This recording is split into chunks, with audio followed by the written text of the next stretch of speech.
Ray Perpoto was a 21-year-old in the Air Force back in 1984 when he was driving his car in his native New Jersey when he suffered an accident that would completely change his life. He broke his neck in the accident and became paraplegic, as he was a pretty talented mechanic and helped his friends work up the ranks. Perpoto wanted to race in ARCA, but the required budget was beyond his reach, and after considering for a while engaging in the NASCAR Craftsman Truck Series, again, he was forced out due to lack of funds. He was able to compete in the lower budget Goodies Dash Series in 2003. He obtained a NASCAR license, passed all of the requirements, and attempted to qualify in 4 Goodies Dash Series races and made 3 of them, becoming the first known paraplegic to compete in a national stock car race. He requested a license for Daytona and passed all of the necessary tests. The biggest thing we're concerned with is the safety. We have special meetings with the safety people because of him. Both cars were destroyed in the accident and other vehicles were damaged as well. While Billings was conscious and able to move, he had to be extracted from his car, which was cut open during the operation. He was taken to the Halifax Medical Center, where he was in satisfactory condition on Sunday night. Clevenger managed to leave his car unscathed and was checked and released at the Infield Care Center. Perpoto's mechanics fixed the issue with the faulty battery. It appears the pickup crew did not inform the race control that debris was found in turn 2. Therefore, the information was not relayed to other marshals or to the other drivers and their spotters. Because of the 21-degree banking, Weaver had to almost crawl up the banking, making it difficult for incoming drivers to see him. Perpoto was unaware of all of this and approached turn 2 at more than 100 miles per hour. As he drove into turn 2, he spot Weaver in the middle of the track and immediately hit the brakes. Fishtailed, and the rear of the passenger side struck Weaver. He was flipped over the vehicle and was killed instantly. One fan who saw the whole thing from atop of his trailer had said, "The guy was running 1 second. He took 2 steps on the track and it was over." NASCAR officials removed the vehicle from the race course to carry their own private investigation before law enforcement officials could inspect it. That led to a bitter disagreement between the two parties. Geez, I wonder why. And of course, for that, NASCAR was much criticized. After investigating, the Daytona Beach Police Department determined this was all an accident. While some in the media questioned Perpoto's ability to race, the field had his back 100%. Into the history books. Unfortunately, we're now the series that killed a corner worker at Daytona. Eventually, on Thursday, February 17th, 1972, the first of the twin 125 qualifiers for Sunday's 14th annual Daytona 500. During the Volunteer 500 held at Bristol Motor Speedway in July of 1971, he drove relief many laps for Charlie Glosbat, who eventually went on to win the race, scoring Chevy's first win since 1967. While he was a racer, he was also into tractor sales and service business with his father. He was survived by his wife Joanne, who was among the 40,000 spectators at the track when the accident happened, and also his 4 sons, the youngest of which was only 18 months old. One of his sons still lives in the Tennessee area and occasionally races super late models at Five Flags Speedway, where his father once won at. On May 20th, 1973, just 17 minutes past 3 p.m., the world of motorcycle racing would change forever. He was noted for his riding style, in which he kept his chest just above the motorcycle's fuel tank, and for the way he negotiated curves by shifting his body towards the inside of a turn while extending his knee out. Saarinen would have to wait until 1970 to compete in his first full season for the 250 championship, while also continuing to act as his own mechanic. He had to convince 3 bank managers to fund his racing career under the mistaken belief that they were financing his education. He did end up graduating from Turku Technical Institute later that year as an engineer. But he had to miss the final 3 rounds of that season's championship because of that, but even though it happened, he still ended up finishing 4th in points. Saarinen's success didn't go unnoticed, as Yamaha contacted him to ride their 2 and 350 motorcycles for the 72 season. While approaching the first bend, Renzo Pasolini suddenly skidded on the left side.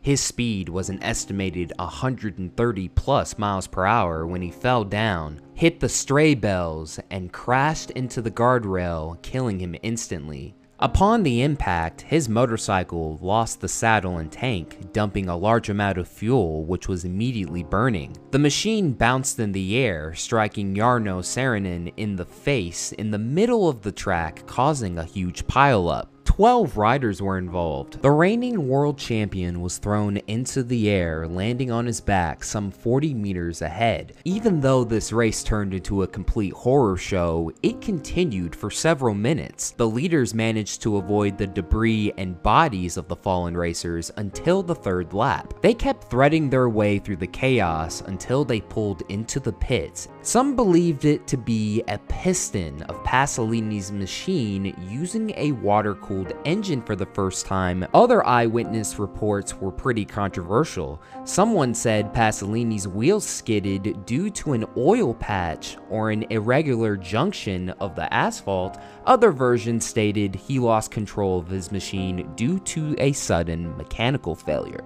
He still has an active fan club. The same fan club promoted the opening of the Jarno Saarinen Park in Italy as well. In August of 2016, a bronze statue was unveiled in his hometown of Turku, Finland. He remains the only Finn to have won a motorcycle road racing world championship, winning 15 Grand Prix during his career. Rick Corelli started his racing career in 1973, following in the footsteps of his older brother, and eventually he made continuous travels from Colorado, competing in late model events in almost all 50 states in Canada, all while still competing at his home track of Lakeside Speedway every Sunday night from May to August. 1987 marked the first year Corelli started competing in NASCAR's touring divisions. He competed in the Southwest Series. After the collision, he tried to jerk his helmet off because he felt claustrophobic.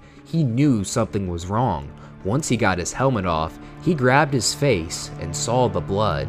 He was bleeding heavily from his ears. He suffered a concussion, nerve damage, blood clots, and considerable bleeding internally and through his ears. The skull fracture caused major vision problems and left him with no depth perception. He stopped racing for the most part after 2004 and later became a team manager for Kevin Harvick Incorporated, a position he held when Ron Hornaday won the 2007 championship. The race's first course took place on the populated areas of the coastal city of East London, the name of it being the Prince George Circuit, and as of 2023, if the South African government doesn't change its stance on the Russian invasion of Ukraine, the FIA has declared that it would not return on the Formula One calendar for the near future. First 2 practice sessions were completely wet, but the last time session was dry, and therefore all the qualifying times came from this session. James Hunt won his 3rd pole in a row just 3 races in, and Carlos Pace would start right beside him on the front row, where Renzo Zorzi experienced an engine failure. Having lost power, the car slowed down, and Zorzi pulled it to the left of the track after the high-speed kink that preceded the start-finish line. He had at first trouble leaving the cockpit, as the cables connected to his helmet did not release when he pulled them. 2 young track marshals were working at the entrance of the pit lane and were given instructions to cross the track and put out the fire in Zorzi's disabled car. The kink was located on a crest, so the location of Zorzi's car was not clear to drivers approaching it. Formula One race cars also passed that zone at around 170 to 175 miles per hour. Drivers were focused on the right side of the track, where the signaling boards placed by the team mechanics were shown. This made it even more difficult difficult for the other racers to spot Zorzi's car. As the marshals crossed the track with fire extinguishers, two cars came over the crest. One of them was Zorzi's teammate,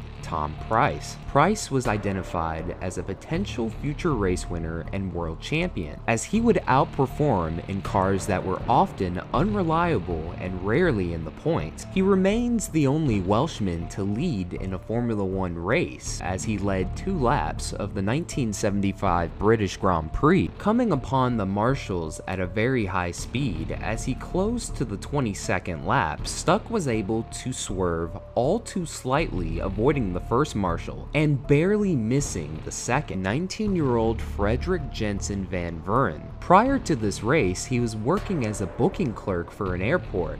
The young man had no previous experience in racing, but was delighted to be a fire marshal for such an event. Tom Price, running close to Stuck, wasn't so lucky, as there was no time for him to react. This hit Vern, flailing him into the air and killing him instantly. The 40-pound fire extinguisher that he was carrying struck Price in the face, killing him upon impact as well. His out-of-control car, with its front damaged, carried along the downhill start-finish line. With a dead man's foot on the throttle, the car veered to the right, scraping the barriers, and continued to develop speed of just a little over 140 miles per hour. It crossed the track at the end of the straight, collecting Jack Lafitte's car in the process. The two cars went over a 50-meter runoff area and crashed violently against the fences and a wall at the outside of the turn. At first, Lafitte, who was uninjured, was annoyed by the accident and left to argue with Price, but immediately stopped once he noticed Price's lifeless body in the cockpit of the white and blue machine. Lauda went on to win the race and was barely able to finish after his car had picked up part of Price's roll bar. At the age of 7, he learned how to drive his family's Jeep around their farm. He won the South American Kart Championship in 1977, and from 1978 to 1982, he contested for the Karting World Championship, and also in 1982, he went on to win the British and European Formula 4 2000 championships. In 1983, he tested for Williams, McLaren, Brabham, and Toleman. Since McLaren and Williams didn't have any available seats at the time, during the 87 season, Lotus was powered by Honda, and through that relationship and the approval of Alain Prost, Senna had joined the McLaren team. Senna was disqualified for receiving a push start, cutting the chicane after the collision, and for crossing into the pit lane entry, which was not part of the track. Senna's determination to win manifested itself in dismay at McLaren's inability to challenge Williams.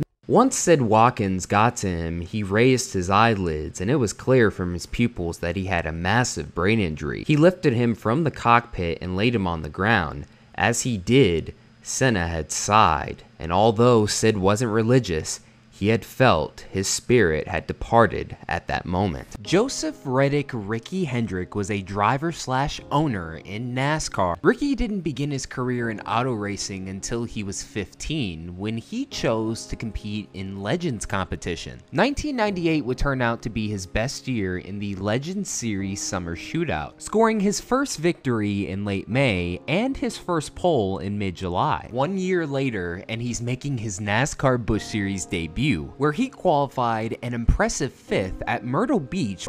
Qualified 5th at Myrtle Beach Speedway, and he scored a best finish of 20th at Myrtle Beach. 3 races into the season, he suffered a broken shoulder after this crash at Las Vegas. The crash sidelined him for 3 months, and ended up returning that May at Richmond, finishing 15th. On October 24th, 2004, at around 12:30 p.m. Eastern Time, the official investigation by the National Transportation Safety Board concluded that the cause of the accident was due to weather and pilot error. Days after he died, his fiancée Emily learned that she was pregnant with his child. She gave birth to their daughter, Josephine Riddick Ricky Hendrick, on June 29, 2005, naming the girl after her late fiancé. First racing motorcycles before turning to stock cars in 1990. In 1992, he was the Las Vegas Bull Ring's Rookie of the Year, winning 3 times in 18 starts, earning him a 3rd place points finish.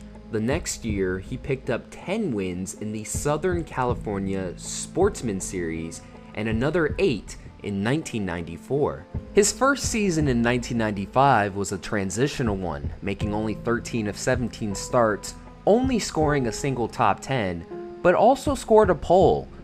At around 9 p.m. on the night of February 9th, 1997, he left the apartment he shared with his girlfriend. 409 days later, on March 25th, 1998, Trickle's lungs aspirated and fell into cardiac arrest in the emergency room at Sunrise Hospital, ending his life. Peter Lenz was an American amateur motorcycle racer who raced from the mid to late 2000s. Born in Winter Park, Florida, Peter Lenz lived in Vancouver, Washington with his parents and 2 sisters. At just the age of 5, he began riding in the dirt on a Yamaha and quickly started racing. At 7 years old, he progressed to pocket bikes on pavement, which he rode on for the next 2 years. He was featured in Road Racing World's 2009 and 2010 Young Guns North America's Fastest Kids feature. In 2007, he suffered a fractured arm after a rider accidentally bumped his handlebar. Then in 2009, he suffered a brake failure and hit the tire barriers at Portland International Raceway. After suffering several broken bones during the warm-up lap at Indianapolis,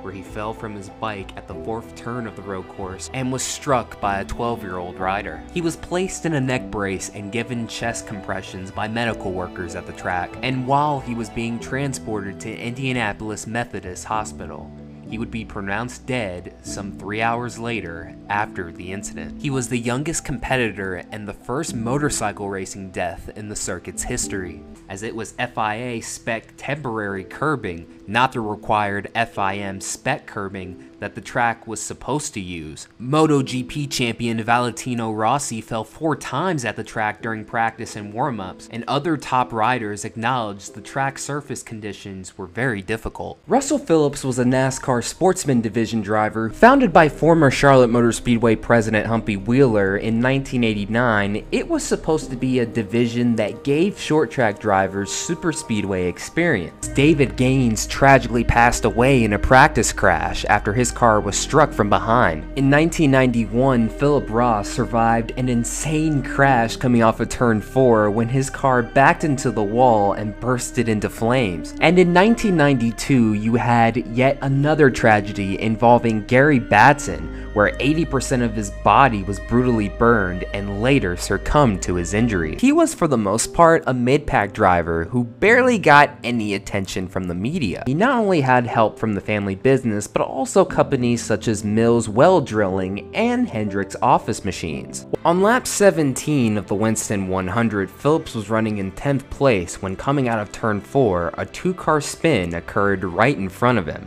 Howard's car forced Phillips onto its right side, then smashed its roof first into the retaining wall. Phillips was decapitated by a caution light and savagely dismembered by the catch fence itself. One photographer on scene that day described it as gruesome as a wreck as he could recall. The first rescuer can be seen running to the car, then immediately turning away upon realizing that there was no chance of resuscitation. Phillips' tragedy led to debates on roll cage practices. After this wreck, NASCAR added a roof support bar running down the middle of the windshield, which was designed to prevent fatal roof collapses in roof-first accidents. This would be famously referred to as the Earnhardt bar. More than 25 years later, how do we remember Russell Phillips? Like I said, he really didn't have too many notable moments in his racing career. Casey Elliott is the son of NASCAR engine builder Ernie Elliott and nephew of 1988 Winston Cup Series champion Bill Elliott. Casey grew up around race cars. In December of '93,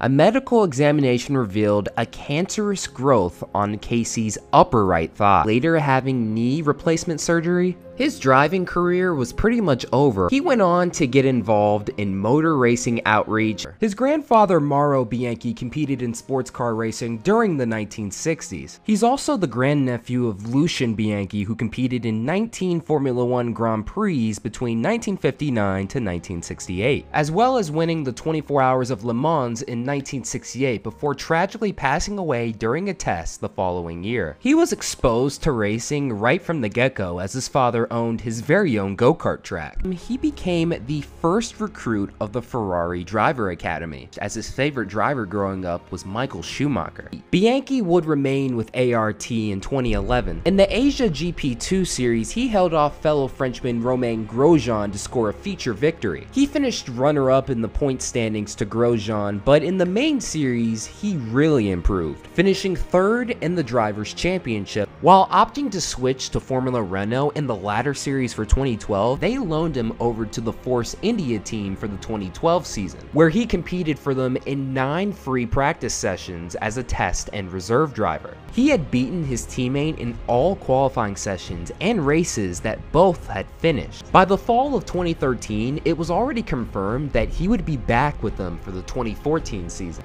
and just days before the 2014 Japanese Grand Prix, he had declared himself ready to take on the role of becoming an official Ferrari driver. On the 43rd lap of the Japanese Grand Prix, Bianchi lost control of his car and veered right towards the runoff area. He ended up colliding with the rear of a tractor crane tending to the removal of Adrian Sutil's Sauber. The race was immediately stopped and Lewis Hamilton was declared the winner. Bianchi was reported as being unconscious after not responding to either the team radio calls or marshals. Because of the poor weather conditions, a transport by helicopter was not possible. Bianchi was further transported by ambulance for 32 minutes under police escort. On July 17, 2015, Jules Bianchi succumbed to his injuries that he had suffered 9 months earlier and died at the age of 25. In 1984, Rudd was involved in a horrific crash during the Busch Clash at Daytona in which his car went airborne. The end result was a concussion and a torn cartilage in his ribcage. With the help of a flak jacket as well as taping his eyes open because they were so swollen,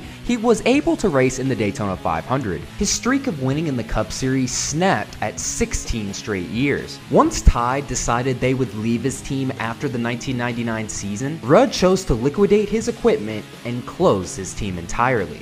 But from 1997 to 1999, his USAC career skyrocketed. He ended up winning 3 consecutive midget championships from 1997 to 1999, as well as the Silver Crown Series championship sandwiched in between in 1998. Strings of bad luck and poor performance plagued the team, and come mid-August, Jason Leffler would end up being released by Kyle Busch Motorsports. Leffler was involved in a crash during a Ford 10 sprint car heat race that took place at Bridgeport Speedway in New Jersey. Leffler's car had suffered a front suspension failure, causing it to crash into a wall and flip several times.